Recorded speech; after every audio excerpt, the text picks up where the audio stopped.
Біз жоғарғы агротехникалық колледжінің 2-ші курс студенті мен Ислам Дінмұхаммед. Мен Балабек Мейрамбек.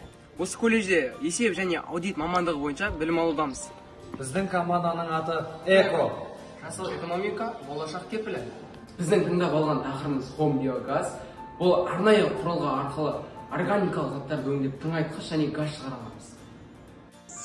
Биогаз бұл тамақ қалдықтары, көң ағынды сулардың тұнбасы және оттегі болмаған кезде өсімдік қалдықтары сияқты органикалық заттардың биологиялық ыдырау нәтижесі пайда болатын биоотынның бір түрі. Органикалық заттардың оттегісіз ыдырау анаэробты ас қорыту деп аталады. Биогаздың артықшылықтары.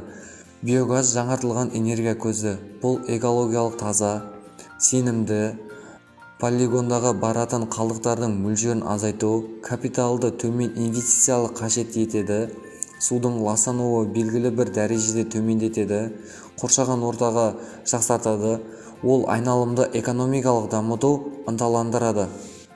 Home биогаз құрылғысын іске қосу үшін жануарлар көңі мен су араластырып құрылғыға құямыз. Осы процесте 2 апта күтеміз.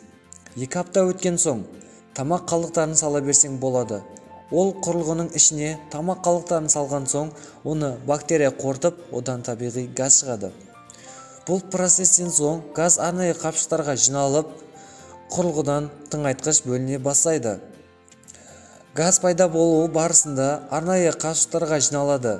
Газ қысымы жоғары көтерілгенде су төмендейді. 1 сантиметр 1 миллибарға тең. Ал 100 паскаль газ циклдері толған кезде ішіндегі қысым 12 миллибарға жетеді. Сол уақытта су 12 сантиметрге төмендейді.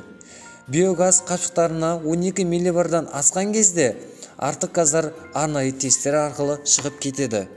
Жалпы бұл құрылғыны таңдаған себебіміз ауыл аймақтарда газ жетіспеушіліктен экологияға зиян тигізбес үшін де бұл құрылыммен жай ғана қалдықтардан биогаз шығару және сол құрылғыдан сұйытылған органикалық тыңайтқыштарды алу.